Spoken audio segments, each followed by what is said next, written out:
Hello friends, welcome to our YouTube channel arithmetic to advance. आज के इस video में हम 17 जुलाई 2023 के फोर्थ शिफ्ट के मैथ्स के क्वेश्चन सोल्व करेंगे। सो दोस्तों, without wasting much of your time let me start. तो यहाँ पर पहले क्वेश्चन के अंदर आपको दे रखा है, दिए गए पाई चार्ट का ध्यानपूर्वक अध्ययन कीजिए और निम्नलिखित प्रश्न का उत्तर दीजिए। यदि छात्रवृत्ति का भुगतान दान फंड से किया जाना है तो इस उद्देश्य के लिए किए गए दान फंड का प्रतिशत दशमलव के 2 स्थानों तक पूर्णांकित कितना है, ये आपको बताना है।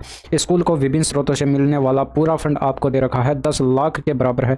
तो यहाँ पर ये विभिन्न स्रोत दे रखे हैं। इन विभिन्न स्रोतों से जो है स्कूल के अंदर दान फंड मिलता है। ठीक है, तो यहाँ पर जो है ये पूरा फंड जो है ये कितना होगा, 100% होगा। ये तो आप सभी को पता होगा। तो 100% की वैल्यू क्वेश्चन के अंदर कितनी दे रखी है, 100% की वैल्यू दे रखी है 10 लाख, यानी कि ये 100% बराबर हो जाएगा 10 लाख के बराबर। तो ये 10 लाख के बराबर हो जाएगा, यानी कि 1% की वैल्यू आपके पास कितनी हो जाएगी, ये 10,000 के बराबर हो जाएगी।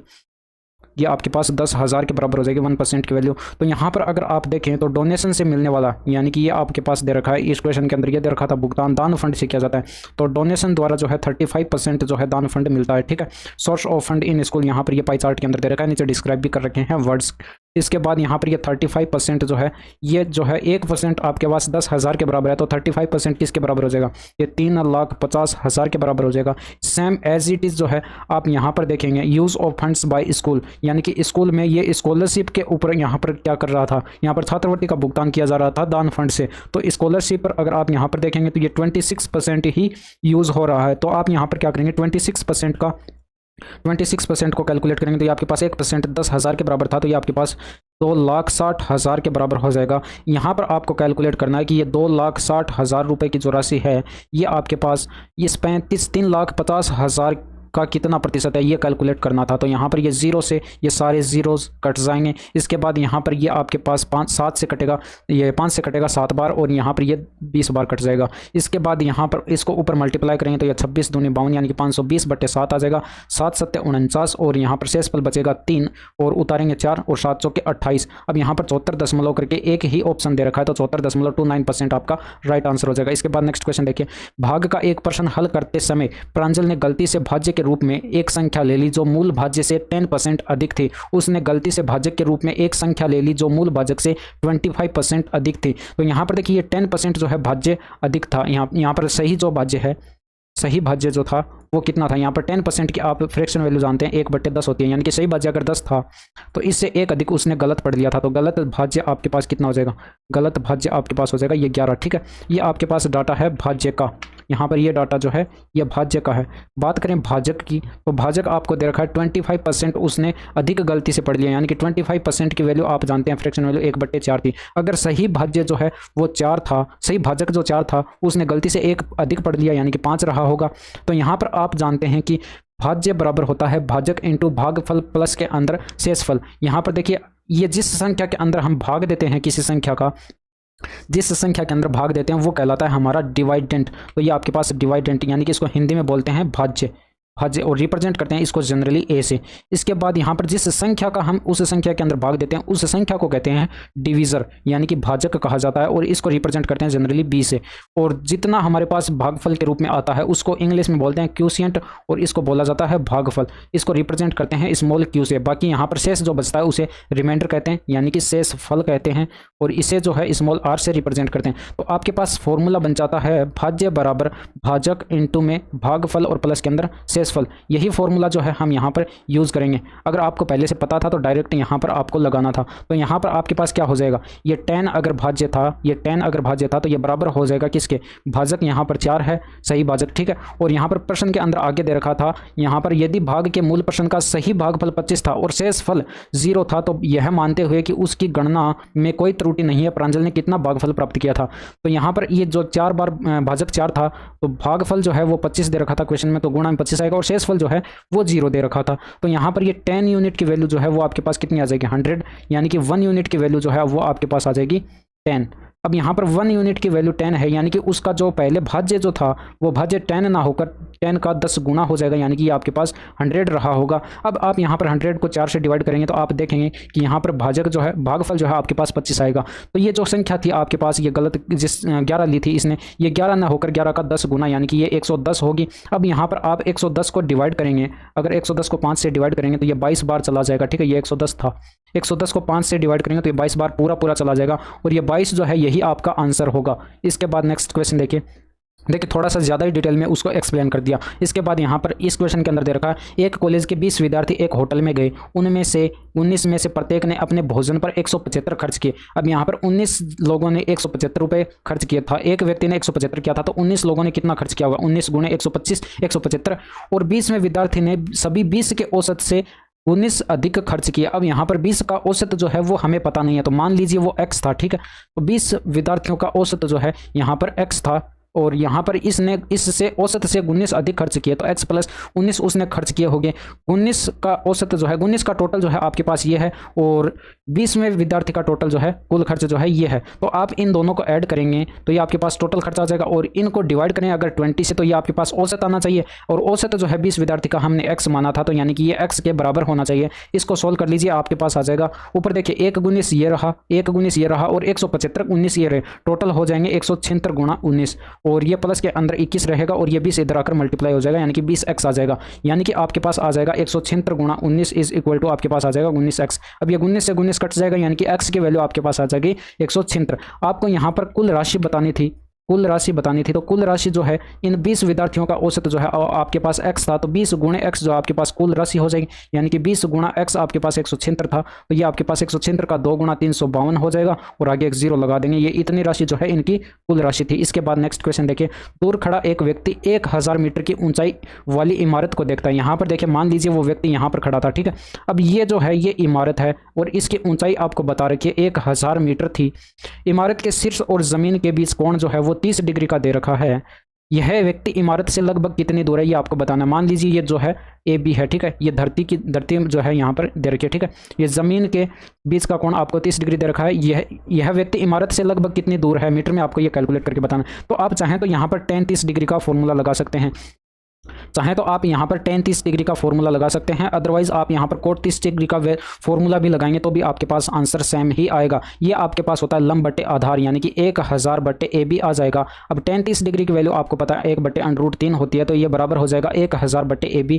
क्रॉस मल्टीप्लीकेशन कराएंगे तो ये आपके पास आ जाएगा AB बराबर 1000 इंटू में √3। अब यहाँ पर √3 की वैल्यू आपको पता होगी कि 1000 इंटू में ये हो जाएगा √3 की वैल्यू 1.732 जो है आपके पास, ये √3 की वैल्यू होती है। दशमलव हटाएंगे, बट्टे में 1000 आएगा, 1000 से ये 1000 कट जाएगा, यानी कि 1732 मीटर की दूरी जो है वो आपके पास यहाँ पर आ जाएगी, व्यक्ति और इमारत के बीच की दूरी। इसके बाद व्यंजक को सरल कीजिए। अब देखिए जिन्होंने मैथ्स के साथ कोई खिलवाड़ नहीं किया है, ईमानदारी के साथ मैथ्स के अंदर अच्छे से मेहनत की है, तो वो तो इस क्वेश्चन को लिखकर सोल्व नहीं करेगा। यहाँ पर वो डायरेक्ट 3.35 में से माइनस करेगा 1.25, और उसके पास आंसर आया होगा 2.10, जिसको वो 2.1 भी लिख सकता है। अब ये हुआ कैसे? यहाँ पर देखिए A बराबर मान लीजिए आप 3.35 था, और B बराबर मान लीजिए 1.25 था। तो आप यहाँ पर अगर 3.35 की जगह A रखेंगे और 1.25 की जगह B रखेंगे तो ये आपके पास आ जाएगा A² माइनस B² और बटे में A प्लस B आ जाएगा। अब यहाँ पर एक फॉर्मूला जानते हैं, A² माइनस B² बराबर होता है A माइनस B इंटू में A प्लस B। तो यहाँ पर अगर फॉर्मूला रखेंगे A माइनस B इंटू में A प्लस B, और बटे में आपके पास पहले से ही है A प्लस B, तो ये A प्लस B से A प्लस B कट जाएगा, A माइनस B बचाए, वैल्यू फिर से पुट करेंगे तो ये 3.35 आएगा, और माइनस करेंगे 1.25, तो ये आपके पास आंसर अब आ जाएगा, ठीक है। इसके बाद नेक्स्ट क्वेश्चन देखें, 15 पुरुष और 21 महिलाएं एक साथ मिलकर कार्य करते हुए एक कार्य को 56 दिन में पूरा कर सकते हैं, जबकि 12 पुरुष और 24 महिलाएं एक साथ मिलकर कार्य करते हुए उसी कार्य को 64 दिन में पूरा कर सकते हैं। 18 पुरुष और 24 महिलाएं एक साथ मिलकर कार्य करते हुए उसी कार्य को कितने दिन में पूरा कर सकते हैं? तो यहाँ पर देखिए ये आपके पास 15 मेल कैंडिडेट्स दे रखे हैं, ठीक है, और प्लस के अंदर 21 फीमेल कैंडिडेट्स दे रखे थे, ठीक है। अब ये जो है टोटल मिलकर जो है वो 56 दिन में कार्य कंप्लीट कर लेते हैं, तो ये आपके पास टोटल वर्क आ जाएगा। सेम एज इट इज़ जो है यहाँ पर भी 12 पुरुष जो है यानी कि 12 मेल कैंडिडेट्स और प्लस के अंदर 24 फीमेल मिलकर उसी कार्य को 64 दिन में कंप्लीट कर लेते हैं, तो ये भी आपके पास टोटल वर्क ही आएगा जो कि पहले वाले टोटल वर्क के बराबर होगा। अब यहाँ पर आप देख सकते हैं ये 8 से कट रहा है, 8 सत्ते 56, और ये आपके पास 8 अट्ठे 64 आ जाएगा। मल्टीप्लाई करेंगे तो ये 15 सत्ते 105 M आ जाएगा, और प्लस के अंदर 21 सत्ते 147 F आ जाएगा। ये 12 अट्ठे 96 M आ जाएगा, और ये प्लस के अंदर 24 अट्ठे ये 192 F आ जाएगा। यहाँ पर इनको सोल्व करेंगे तो इधर लाकर माइनस करेंगे तो ये आपके पास 9 M बचेगा, और यहाँ पर इसको इधर लाएंगे तो ये आपके पास बचेगा ये 45F बच जाएगा। यहाँ पर ये 9 से कटेगा, 5 बार कट जाएगा, यानी कि मेल और फीमेल की क्षमताओं का अनुपात जो है वो आपके पास आ जाएगा 5:1। यानी कि मेल की क्षमता 5 यूनिट है तो फीमेल की क्षमता 1 यूनिट रही होगी। आप किसी भी साइड रखकर टोटल वर्क कैलकुलेट कर सकते हैं। तो मैंने इस साइड यहाँ पर मेल और फीमेल की क्षमताएं अगर रखी तो ये आपके पास आ जाएगा 15 इंटू में मेल की क्षमता 5 और प्लस के अंदर 21 इंटू में फीमेल की क्षमता 1 यूनिट है और गुणा में आ जाएगा 56, यानी कि आपके पास बराबर आ जाएगा 15 पंजे 75 और प्लस के अंदर 21 ऐड करेंगे तो ये आपके पास आ जाएगा 96 गुणा 56। ये आपके पास टोटल वर्क आ जाएगा। आप यहाँ पर गुणा करा भी सकते हैं बट यहाँ पर गुणा नहीं कराएंगे तो ज़्यादा बेटर रहेगा, आगे जाकर कट जाएगा। अब यहाँ पर देखिए टोटल वर्क आपके पास इतना आ चुका है। क्वेश्चन में पूछा गया था कि 18 पुरुष और 24 महिलाएं एक साथ मिलकर कार्य करते हैं, उस कार्य को कितने दिन में कंप्लीट कर लेंगे।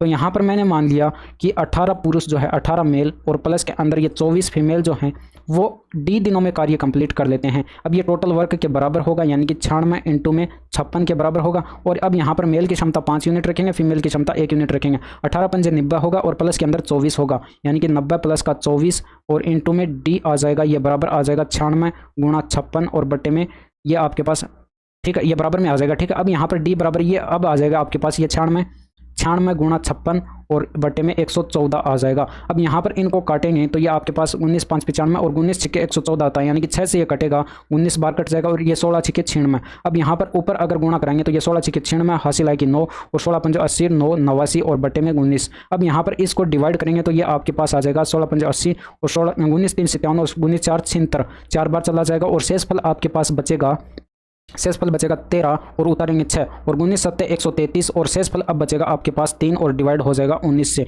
इतने दिन का जो है यहाँ पर ये आंसर आ जाएगा आपके पास। इसके बाद नेक्स्ट क्वेश्चन देखिए, ए 7 दिन में 20% कार्य कर सकता है और बी 7 दिन में 25% कार्य कर सकता है। यदि वे अकेले कार्य करते हैं, यदि वे एक साथ कार्य करते हैं तो 7 दिन में वे कितना कार्य प्रतिशत में पूरा कर सकते हैं। अब यहाँ पर देखिए सॉल्यूशन जो है मैं आपको कंप्लीट लिख के दे रहा हूँ ताकि आप पीडीएफ दोबारा देखें तो बार बार वीडियोस आकर आपको देखनी ना पड़े। पीडीएफ से ही आप डायरेक्ट समझ पाएंगे। एक बार वीडियो अगर आपने अच्छे से देख ली तो आपको इसका बेनिफिट यही होगा। तो यहाँ पर जो है सॉल्यूशन जो है मैं आपको कंप्लीट करा रहा हूँ। इसके बाद यहाँ पर देखिए ए 7 दिन में 20% कार्य कर सकता है, यानी कि टोटल वर्क आपको पता है कि 100% होता है, टोटल वर्क 100% होता है। तो ये 100% करने में 20% में 7 दिन का समय ले रहा है तो 100% करने में कितने दिन का लेगा, 7 पंजे 35 दिन का समय लेगा। इसी तरह से ये बी जो है ये 25% 7 दिन में काम कर रहा है, तो यहाँ पर 7 दिन में काम कर रहा है तो ये 100% कितने दिन में करेगा, 7 चौके 28। अब यहाँ पर इन दोनों का एलसीएम अगर आप लेंगे तो ये आपके पास कितना आ जाएगा, 140 आ जाएगा। अब ये 35 चौके 140, यानी कि इसकी क्षमता आपके पास 4 यूनिट आ जाएगी और बी की क्षमता जो है वो आपके पास 5 यूनिट आ जाएगी। ये आपके पास ए और बी की क्षमताएं आ चुकी है। क्वेश्चन में बोला गया कि दोनों मिलकर 7 दिन तक कार्य करते हैं, तो ए प्लस का बी और गुणा में 7 कैलकुलेट करेंगे, इनकी क्षमताएं रखेंगे। ए की क्षमता आपके पास है 4 यूनिट और बी की क्षमता है 5 यूनिट, यानी कि 9 गुणे 7 बराबर आ जाएगा 9 गुणे 7 यानी कि बराबर 63। अब 63 जो है 143 में से 63 जो है ये इसका कितना परसेंट है, 140 का ये 63% 63 कितना परसेंट है ये कैलकुलेट कर लेंगे आप। तो यहाँ पर आप देखेंगे तो ये 7 से कटेगा 9 7 63 और ये आपके पास 20 बार कट जाएगा, 20 से कटेगा 100 यानी कि आपके पास 5 आ जाएगा। तो ये आपके पास 9 पंजे 45% आंसर आ जाएगा। तो ये आप डायरेक्ट भी कर सकते थे, यहाँ पर 7 दिन दे रखा है, यहाँ पर भी 7 दिन दे रखा है और लास्ट में आपसे पूछा भी 7 दिन का गया है।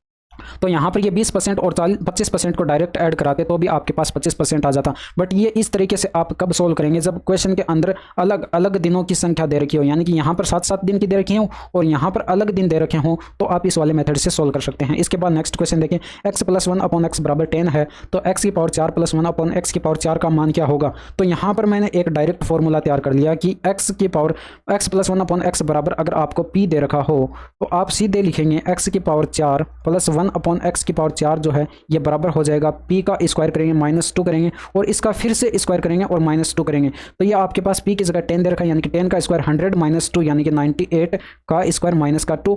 अब यहाँ पर चाहें तो आप यूनिट डिजिट से सोल्व कर सकते हैं क्योंकि सभी जगह ऑप्शन में आपको यूनिट डिजिट अलग अलग दे रखे हैं। तो यहाँ पर 8 का स्क्वायर अगर करेंगे तो इसका यूनिट डिजिट जो है वो आपके पास 4 आएगा। जब माइनस करेंगे 2 तो ये आपके पास कितना आ जाएगा, यानी कि यूनिट डिजिट यह भी आपके पास 2 रहा होगा। तो ऑप्शन आप डायरेक्ट ऑप्शन नंबर 1 जो है राइट टिक कर देंगे। बट अगर आपको सभी 2 या 2 से 3 ऑप्शन में आपको यूनिट डिजिट 2 ही दिया रहता तो अब आपके लिए ये काम मुश्किल हो जाता, बट इतना ज़्यादा मुश्किल था भी नहीं। यहाँ पर आप इसको ट्रिक से सोल्व करेंगे। देखिए मैंने ट्रिक ये अप्लाई की, यहाँ पर 8 का स्क्वायर किया, 8 का स्क्वायर होता है 64 का 4 लिख लिया, हासिल 6, 9 8 72, 72 दूनी आपके पास हो जाएगा 144 और 144 और 6 150, हासिल आएगी 15 और 9 का स्क्वायर आपके पास हो जाएगा 81, 81 और 15 96, यानी कि ये आपके पास 9604 आ जाएगा और इसमें से -2 करेंगे तो ये आपके पास आ जाएगा 9602। तो ये भी आपके लिए आसान था। बट यहाँ पर ये फॉर्मूला जो मैंने यूज़ किया, ये फॉर्मूला आपको यहाँ पर ध्यान में रखना होगा।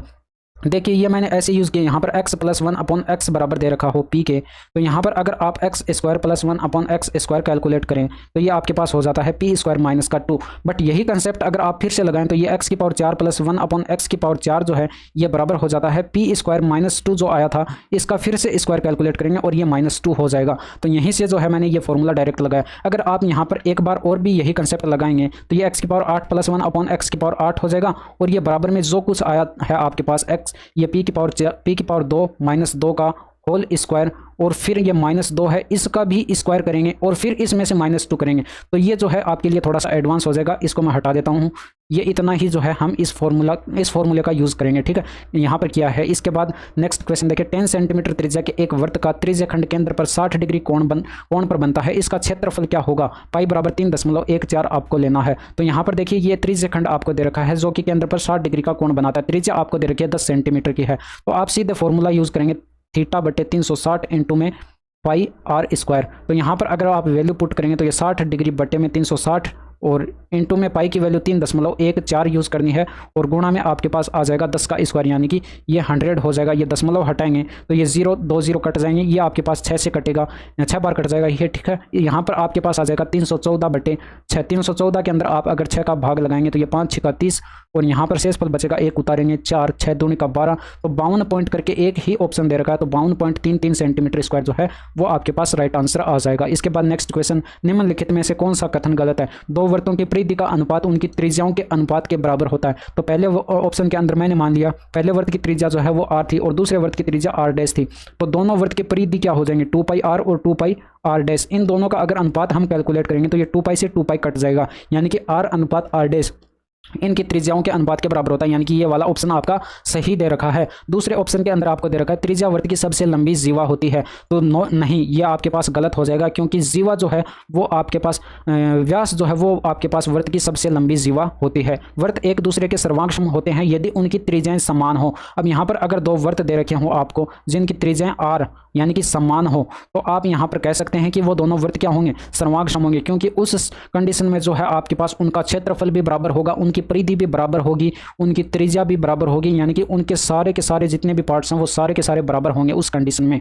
इसके बाद यहाँ पर ऑप्शन नंबर 4 के अंदर दे रखा है वृत्त की जीवा पर वृत्त के केंद्र से खींचा गया लंब जीवा को समद्विभाजित करता है। तो यहाँ पर अगर किसी वृत्त के अंदर हम देखें तो इसके केंद्र से अगर हम जीवा पर कोई परपेंडिकुलर डालें यानी कि लंब डालें तो ये आपको पता है कि इसको बाइसेक्ट करता है, यानी कि समद्विभाजित करता है। तो ये ऑप्शन जो है वो आपका राइट हो जाएगा। इसके बाद नेक्स्ट क्वेश्चन देखिए, यहाँ पर देखिए ऑप्शन नंबर 2 पर आपको गलत ऑप्शन का पता चलते ही आप टिक कर देंगे, आगे चेक भी नहीं करेंगे। यहाँ पर तो समझाने के लिए मैंने आपको चारों ऑप्शन एक्सप्लेन करके बता दिए हैं। इसके बाद 11वां क्वेश्चन देखिए, A can complete a work in 18 days. ये क्वेश्चन जो है इंग्लिश के अंदर टाइप हुआ है, बट यहाँ पर यह कह रहा है कि ए किसी कार्य को 18 दिन में कंप्लीट कर सकता है, यानी कि ए किसी कार्य को 18 दिन में कंप्लीट कर सकता है। While B can complete it in 12 days, यानी कि ये बी जो है वो 12 दिन में कार्य कंप्लीट कर सकता है। तो आप यहाँ पर इन दोनों का क्या करेंगे? एलसीएम लेंगे, 12 3 36, या आपके पास इनका एलसीएम आ जाएगा। तो आप इनकी एफिशिएंसी यानी कि क्षमताएं कैलकुलेट करें तो ये 18 दूनी 36, इसकी 2 यूनिट क्षमता आ जाएगी, इसकी 3 यूनिट क्षमता आ जाएगी।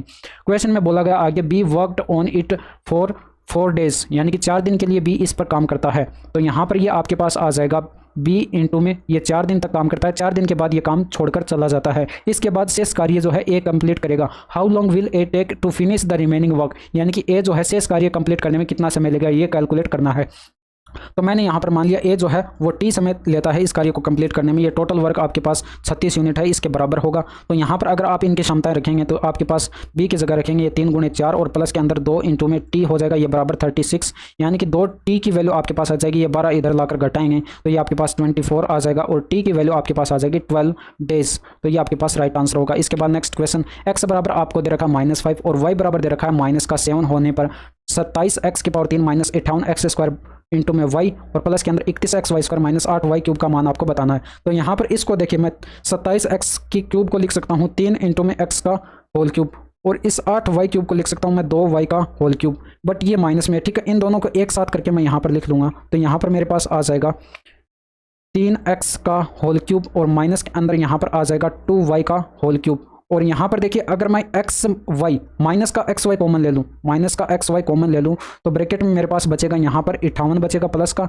और यहाँ पर x जो है एक x बाहर चला गया तो यहाँ पर एक x बच जाएगा, y तो बाहर चला ही गया। और यहाँ पर देखिए माइनस का चिन्ह कॉमन लिया तो अब यहाँ पर माइनस आएगा और ये ब्रैकेट में बच जाएगा 31x बाहर चला गया, y का पावर 2 है तो यहाँ पर एक y बाहर चला गया, y बच जाएगा। और यहाँ पर ये जो है हमारे पास कंप्लीट हो जाएगा। इसके बाद यहाँ पर हम क्या करेंगे, a³ माइनस b³ का फॉर्मूला जो है हम यहाँ पर लगाएंगे। अब ये फॉर्मूला क्या होता है आपको पता होना चाहिए, बाद में मैं इसको बता दूंगा ये फॉर्मूला क्या होता है। मैं यहाँ पर डायरेक्ट अप्लाई करता हूँ, चलिए इसको पहले ही आपको बता देता हूँ, ठीक है। ये आपको पता है a³ माइनस का b³ बराबर होता है a माइनस का b और इंटू में a² प्लस का b² और a² प्लस का ab पहले लिख देते हैं और प्लस के अंदर b² लिख लेते हैं। तो ये वाला फॉर्मूला जो है मैंने यहाँ पर अप्लाई किया है। तो ये वाला फॉर्मूला अगर मैं यहाँ पर अप्लाई करूँगा तो ये मेरे पास क्या बन जाएगा, ये आपके पास हो जाएगा 3x माइनस का 2y और इंटू में आपके पास आ जाएगा ये 3x का होल स्क्वायर यानी कि ये आपके पास हो जाएगा 9x² और प्लस के अंदर ab यानी कि 3 दूनी का 6 इंटू में xy आ जाएगा और प्लस के अंदर b का स्क्वायर यानी कि ये 4y² होगा और ये माइनस के अंदर xy और इंटू में यहाँ पर 58x और माइनस का 31y। अब आप यहाँ पर क्या करेंगे, x और y की वैल्यू पुट कर देंगे डायरेक्ट। तो यहाँ पर आपके पास x की वैल्यू -5 है, y की वैल्यू -7 है। यहाँ पर पुट करेंगे तो ये -5 पुट करेंगे तो ये आपके पास आ जाएगा माइनस का 15 और यहाँ पर ये प्लस का हो जाएगा 14 आएगा और यहाँ पर ये आपके पास आ जाएगा 5 का स्क्वायर 25 नंबर 225 आ जाएगा।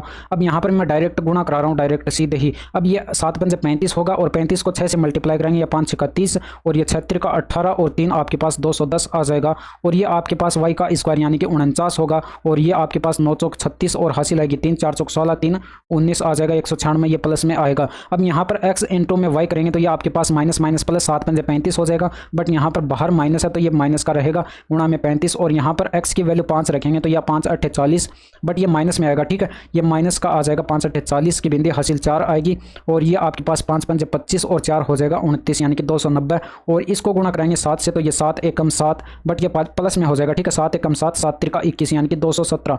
अब इनको सोल्व करेंगे तो आपके पास यहाँ पर ये -1 बचेगा और गुणा में इनको ऐड करेंगे तो ये आपके पास आ जाएगा 300 200 आपके पास ये 500 हो जाएगा और 506 और 25 आपके पास हो जाएगा ये 506 और 25 ये आपके पास 631 हो जाएगा, ठीक है। तो ये -1 इंटू में 631 आएगा और माइनस का 35 इंटू में ये आपके पास आ जाएगा माइनस का 35 इंटू में इनको माइनस करेंगे तो ये आपके पास जो है 73 बचेगा, बट ये माइनस में बचेगा, ठीक है।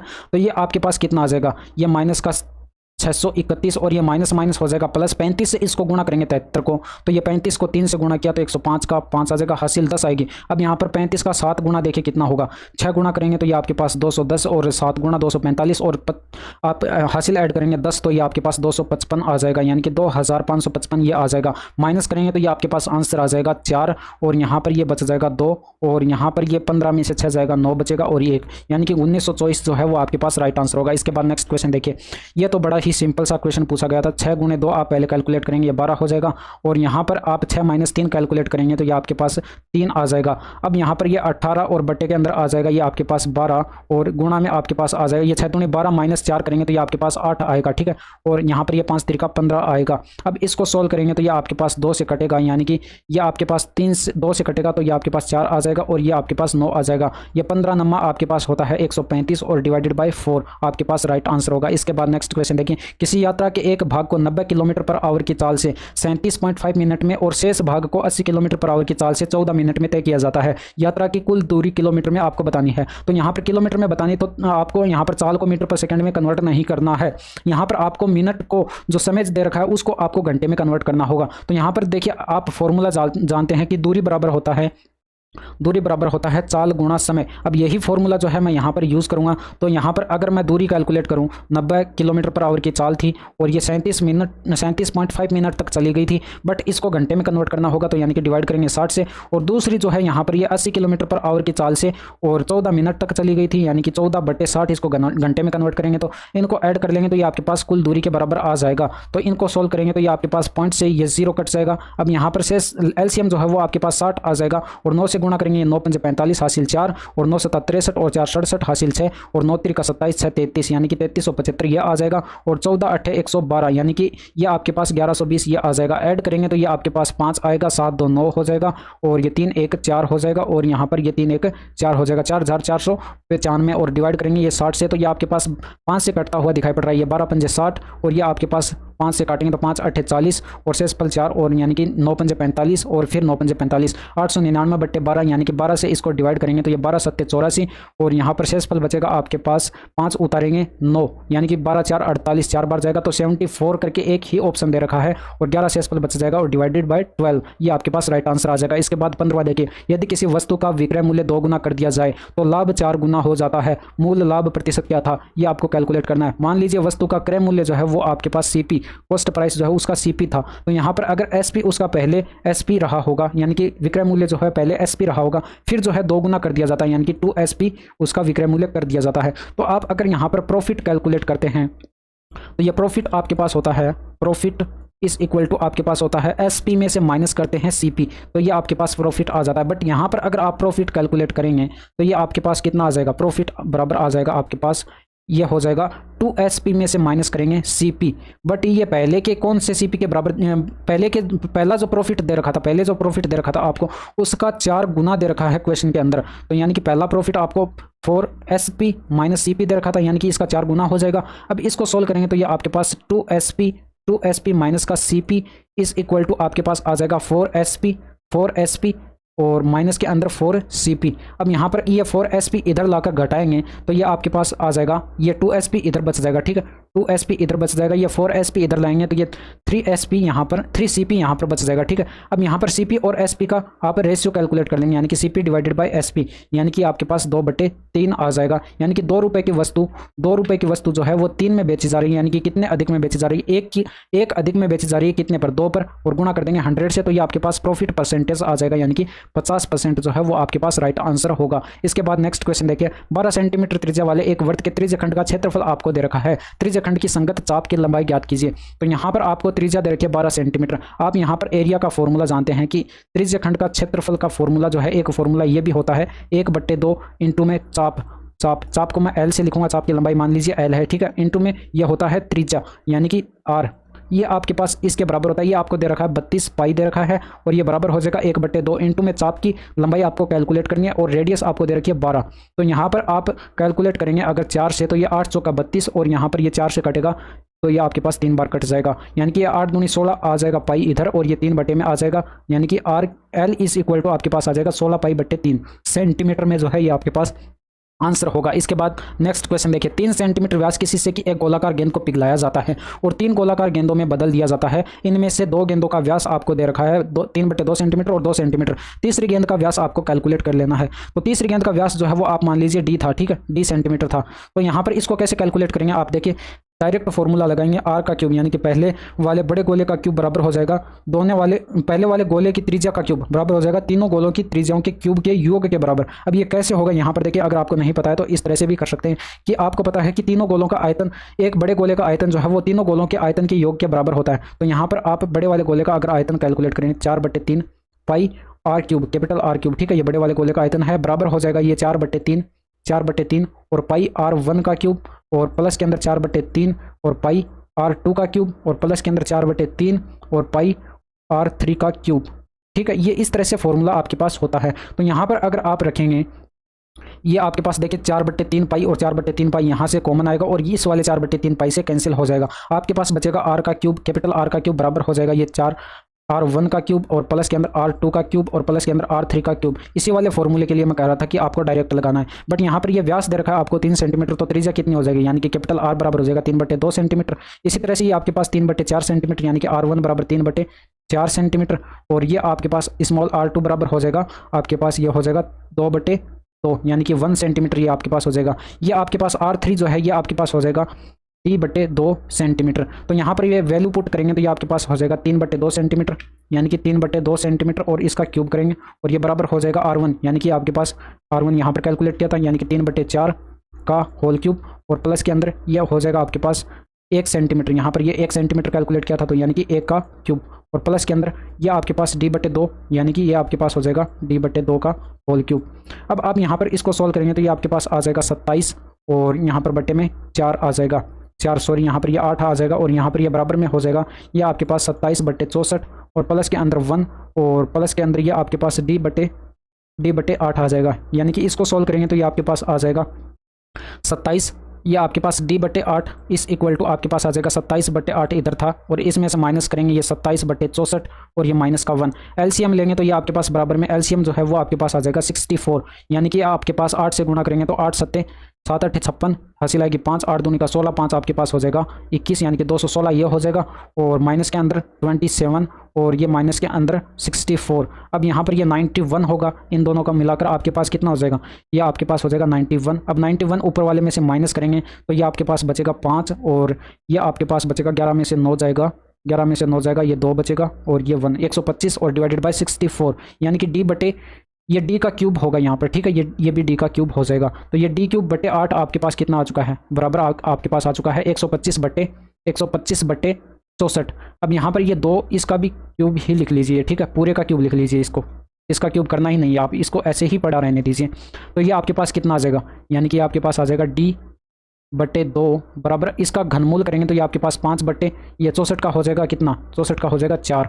अब ये 5/4 कितना होता है, ये आपके पास हो जाएगा 1.1 आपके पास ये 2 बार चला जाएगा 1.25 आपके पास ही आ जाएगा। तो आपके पास d बराबर व्यास कैलकुलेट करना था तो ये 1.25 का 4 गुना कैलकुलेट करेंगे तो ये आपके पास कितना आ जाएगा, ये 2.5 सेंटीमीटर, यानी कि 2.5 सेंटीमीटर जो है ये आपके पास आंसर आ जाएगा। इसके बाद नेक्स्ट क्वेश्चन देखिए, इसको देखिए मैंने पूरा डिटेल में सोल्व करके बताया तो थोड़ा सा इसका सॉल्यूशन जो है वो लंबा हो गया। बाकी यहाँ पर आपको सीधे ही ये वाला फॉर्मूला यूज़ करना है, बाकी यहाँ पर ये ट्रिक्स जो है आप कैलकुलेशन भी थोड़ी डायरेक्ट कर सकते हैं, बट यहाँ पर पूरा एक्सप्लेन मुझे करना पड़ता है आपके लिए। तो इसके बाद यहाँ पर नेक्स्ट क्वेश्चन देखिए, इसको सोल्व करते हैं तो ये आपके पास क्रॉस मल्टीप्लिकेशन करा लीजिए, ये आपके पास आ जाएगा 13x माइनस के अंदर 13 पंजे 65y और ये बराबर हो जाएगा 7x प्लस के अंदर 7 पंजे 35y।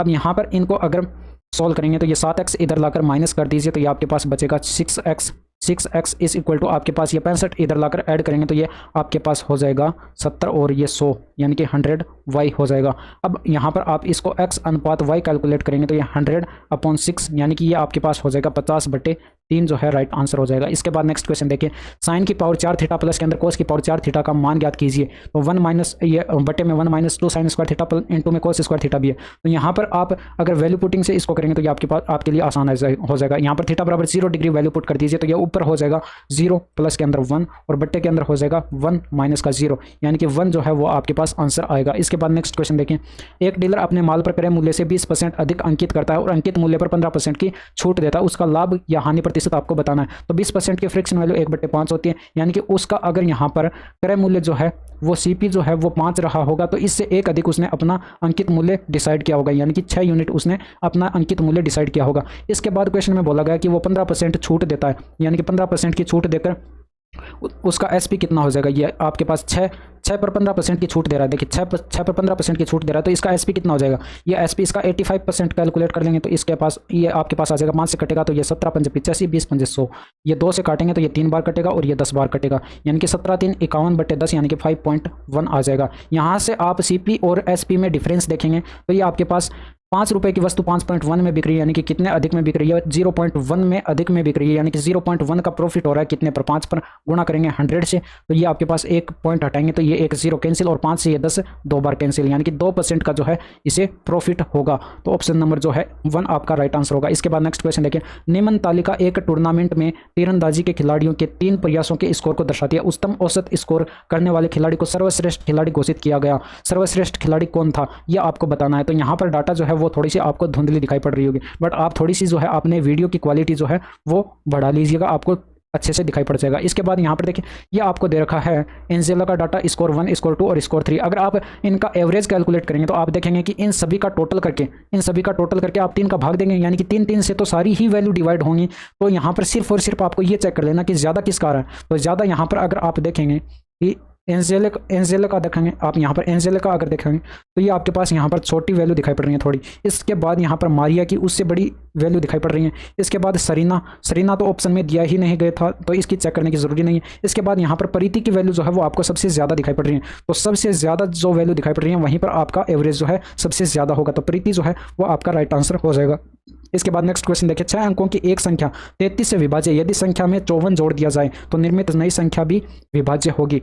अब आपको यहाँ पर देखिए दे रखा है कि अगर कोई संख्या 6 अंकों की संख्या 33 से विभाज्य है, 33 से विभाज्य है, तो यानी कि वो संख्या 11 से भी विभाज्य होगी और यहाँ पर 3 से भी विभाज्य होगी, क्योंकि 33 का फैक्टर जो है 11 गुणे 3 होता है, तो यानी कि ये 11 से भी विभाज्य रही होगी और 3 से भी विभाज्य रही होगी। अब यहाँ पर क्वेश्चन में बोला गया इस संख्या के अंदर 54 जोड़ दिया जाता है। अब यहाँ पर ये आपको चेक करना है कि ये किस संख्या से विभाज्य होगी, तो यहाँ पर ये 33 से विभाज्य थी, ठीक है, 33 से ये वाली संख्या विभाज्य थी, ये वाली संख्या 33 से विभाज्य थी। अब ये वाली संख्या किस किस संख्या से विभाज्य होगी इसका फैक्टर करके हम कैलकुलेट कर सकते हैं। तो इसका फैक्टर अगर हम करेंगे तो ये आपके पास 2 से डिवाइड करेंगे, 2 गुणे 27 यानी कि 3 गुणे 3 गुणे 3 आप इसको लिख सकते हैं। तो 2 और 3 के अलावा इसके अंदर आपको कोई फैक्टर दिखाई पड़ ही नहीं रहे हैं। और इसका अगर 33 का फैक्टर करें तो यहाँ पर 11 गुणे 3, तो यहाँ पर भी आपको 3 और 11 के अलावा जो है और कोई फैक्टर दिखाई नहीं पड़ रहा। तो इनके अंदर कॉमन फैक्टर कौन है, यहाँ पर 3 है, तो यहाँ पर ये संख्या जो है वो 3 से ही डिविजिबल होगी। इसके बाद नेक्स्ट क्वेश्चन देखें, money was lent on simple interest, यानी कि आप कुछ धन जो है वो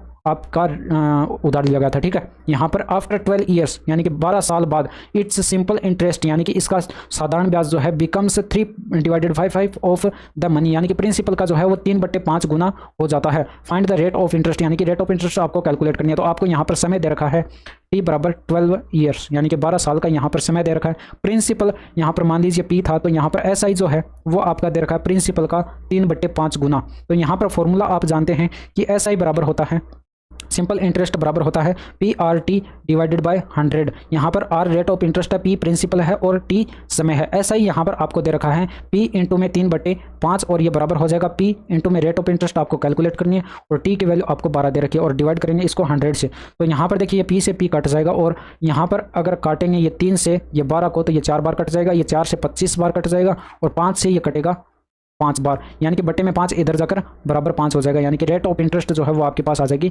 5%। इसके बाद नेक्स्ट क्वेश्चन देखिए, ये आपका दे रखा है धावक ए और धावक बी 800 मीटर लंबाई के एक वृत्तीय पथ पर 18 किलोमीटर की दौड़ दौड़ते हैं। दोनों क्रमशः 200 सेकंड और 250 सेकंड में एक चक्कर पूरा करते हैं। दौड़ आरंभ होने के कितने समय बाद तेज व्यक्ति धीमे व्यक्ति से आखिरी बार मिलेगा। अब देखिए यहाँ पर ये 18 किलोमीटर की आपको यहाँ पर दौड़ दे रखी है, तो 18 किलोमीटर को अगर मीटर में कन्वर्ट करेंगे तो ये आपके पास 18,000 मीटर आ जाएगा। यानी कि यहाँ पर आप कुल चक्कर अगर कैलकुलेट करेंगे यानी कि टोटल चक्र नंबर ऑफ चक्र यानी कि साइकिल्स की संख्या कैलकुलेट करेंगे तो ये आपके पास 18,000 को डिवाइड करेंगे अगर 800 से तो ये 2 0 से 2 0 कैंसिल हो जाएंगे और 4 से इसको डिवाइड करेंगे तो ये आपके पास 2 बार कट जाएगा और ये आपके पास 400 के 16 5 का 20 यानी कि 45/2 है यहाँ पर कुल चक्कर आएंगे। तो यहाँ पर ए द्वारा जो है वो एक चक्कर के अंदर 200 सेकंड का समय लिया जाता है, यानी कि टोटल चक्कर के अंदर कितना समय लिया जाएगा वो आप कैलकुलेट कर सकते हैं। तो यहाँ पर नंबर ऑफ टोटल साइकिल्स यहाँ पर आपके पास कितनी आ जाएगी 25 डिवाइडेड बाई 2 आई थी, इसको गुणा करेंगे हम 200 से क्योंकि 200 सेकंड में एक चक्कर पूरा करता है ए। तो यहाँ पर इसको अगर इससे मल्टीप्लाई कराएंगे तो ये आपके पास 4500 सेकंड का जो है यहाँ पर समय आ जाएगा ए के द्वारा लिया गया समय। इसी तरह से सेम एज इट इज जो है आप बी के लिए कैलकुलेट करेंगे तो ये 45/2 इंटू में ये आपके पास आ जाएगा 45/2 इंटू में आपके पास आ जाएगा 250 यानी कि 125 को अगर यहाँ पर गुणा कराएंगे 45 से तो आप इसको 125 को टुकड़ों में कर लीजिए यानी कि 100 + 25 करके इसको गुणा कराएंगे तो ये 4500 + 25 को अगर आप गुणा कराएंगे 45 से तो ये आपके पास 100 25 400 और ये आपके पास 1000 यानी कि 1125 आपके पास ये हो जाएगा 4500 और 1125 जो है वो आपके पास हो जाएगा 5625 सेकंड का समय जो है यहाँ पर बी को लगेगा। यहाँ पर आप देख सकते हैं कि ये ए जो है वो 200 सेकंड में एक चक्कर पूरा करता है, ए जो है वो 200 सेकंड में एक चक्कर पूरा करता है और बी जो है वो आपका 250 सेकंड में एक चक्कर पूरा करता है। तो ये दोनों जो है आखिर फर्स्ट टाइम कहाँ पर मिलेंगे, तो इनकी फर्स्ट मीटिंग जो है वो होगी कितनी सेकंड पर होगी, फर्स्ट मीटिंग जो है इनकी एलसीएम कैलकुलेट कर लेंगे इनका, ठीक है। इन दोनों का एलसीएम अगर कैलकुलेट करें तो इन दोनों का एलसीएम आपके पास आ जाएगा कितना, यह 1000 सेकंड यानी कि 1000 सेकंड बाद जो है इन दोनों की फर्स्ट मीटिंग होगी। इसका मतलब क्या है कि हर 1000 सेकंड बाद जो है ये दोनों एक दूसरे के साथ मिलेंगे ए और बी। यहाँ पर देखिए ये जो है एक राउंड जो है 1000 सेकंड में जो है ये एक दूसरे से फर्स्ट बार मिलेंगे और सेकंड बार जो है ये 2000 सेकंड पर मिलेंगे, ठीक है। सेकंड बार 2000 सेकंड पर मिलेंगे और तीसरी बार जो है ये ये 3000 सेकंड पर मिलेंगे। सेम इसी तरह से ये चौथी बार जो है 4000 सेकंड पर मिलेंगे। बट क्वेश्चन में बोला गया था कि तेज व्यक्ति, तो यहाँ पर तेज व्यक्ति कौन है? तेज व्यक्ति है ए, यानी कि ये आपके पास फर्स्ट पर्सन, यानी कि तेज व्यक्ति ये आपके पास हो जाएगा, फर्स्ट पर्सन ये है आपके पास। तो यहाँ पर अगर ये 4500 सेकंड में रेस ही कंप्लीट कर लेगा तो अगला यहाँ पर 5000 सेकंड आएगा ही नहीं, क्योंकि ये 4500 सेकंड में रेस कंप्लीट करके ही बैठ जाएगा। तो ये 4000 सेकंड पर जो है इनकी लास्ट मीटिंग होगी। ये जो है आपके पास आंसर आ जाएगा, लास्ट मीटिंग। इसके बाद नेक्स्ट क्वेश्चन देखिए। इस क्वेश्चन के अंदर आपको दे रखा है दी गई आकृति में यदि AD परपेंडिकुलर है BC, AC is equal to आपके पास दे रखा है 26 इकाई, CD इज इक्वल टू आपके पास दे रखा है 10 इकाई, और BC बराबर 42 दे रखा है, और DAC बराबर X और कोण B बराबर Y दे रखा है। तो इसकी वैल्यू आपको बतानी है। तो यहाँ पर इस डायग्राम को थोड़ा सा बड़ा बना देते हैं। तो यहाँ पर अगर वैल्यू रखेंगे एंगल की, तो यहाँ पर ये X हो जाएगा और ये Y दे रखा है, और यहाँ पर इनका नाम लिखें तो ये आपके पास A दे रखा है, B दे रखा है, और ये C और ये D। अब यहाँ पर ये कोण जो है परपेंडिकुलर दे रखा है इसके ऊपर, ठीक है। तो यहाँ पर आपको ये जो है AC बराबर दे रखा है 26 इकाई दे रखा है, और CD बराबर आपको दे रखा है 10 इकाई। अब यहाँ पर ये 10 इकाई है, ये 26 इकाई है, यानी कि 26 का स्क्वायर 576 में से माइनस करेंगे, 676 में से माइनस करेंगे 100, तो ये आपके पास 576 बचेगा, यानी कि ये 24 आ जाएगा आपके पास। और इसके बाद किसी को अगर ट्रिपलेट्स याद है तो बढ़िया, बाकी आप पाइथागोरस प्रमेय भी लगाकर यहाँ पर इनको कैलकुलेट कर सकते हैं। इसके बाद यहाँ पर BC आपको दे रखा है, ये BC टोटल 42 दे रखा है, यहाँ से लेकर यहाँ तक ये 42 दे रखा है। तो यहाँ पर ये BD कितना हो जाएगा? ये 32 हो जाएगा, क्योंकि 10 ये दे रखा है 10 इकाई। तो यहाँ पर 32 ये दे रखा है और 24 ये दे रखा है, तो यहाँ पर 40 ये हो जाएगा। अगर किसी को ट्रिपलेट्स याद है तो ठीक है, नहीं तो आप इसको पाइथागोरस प्रमेय से भी कैलकुलेट कर सकते हैं। यानी कि 32 का स्क्वायर करेंगे और प्लस के अंदर 24 का स्क्वायर ऐड कर देंगे। तो ये 32 का स्क्वायर आपको पता है 1024 होता है, और प्लस के अंदर 24 का स्क्वायर जो है वो 576 होता है। ऐड करेंगे तो अंडर रूट के अंदर आएगा 1600, और 1600 का वर्गमूल जो है वो आपके पास 40 आ जाएगा, यानी कि आपके पास AB जो है वो 40 इकाई आ जाएगी। इसके बाद यहाँ पर cos x की वैल्यू कैलकुलेट करेंगे तो ये आपके पास कितनी हो जाएगी? cos x बराबर हो जाएगा यहाँ पर ये cos x के सामने वाला जो है परपेंडिकुलर होगा, यानी कि आधार बटे कर्ण, यानी कि 24/26 जो है इसकी एक वैल्यू हो जाएगी, 24/26 cos x की वैल्यू। सेम cos y की वैल्यू कैलकुलेट करेंगे तो इसके सामने वाला ये परपेंडिकुलर दे रखा है, ये आधार बटे कर्ण, यानी कि आपके पास 32 डिवाइडेड बाय 40 आपके पास ये आ जाएगा। और यहाँ पर tan y की वैल्यू कैलकुलेट करेंगे तो ये tan y आपके पास होता है लंब बटे आधार, यानी कि यहाँ पर लंब दे रखा है 24 और आधार जो है वो दे रखा है आपको 32।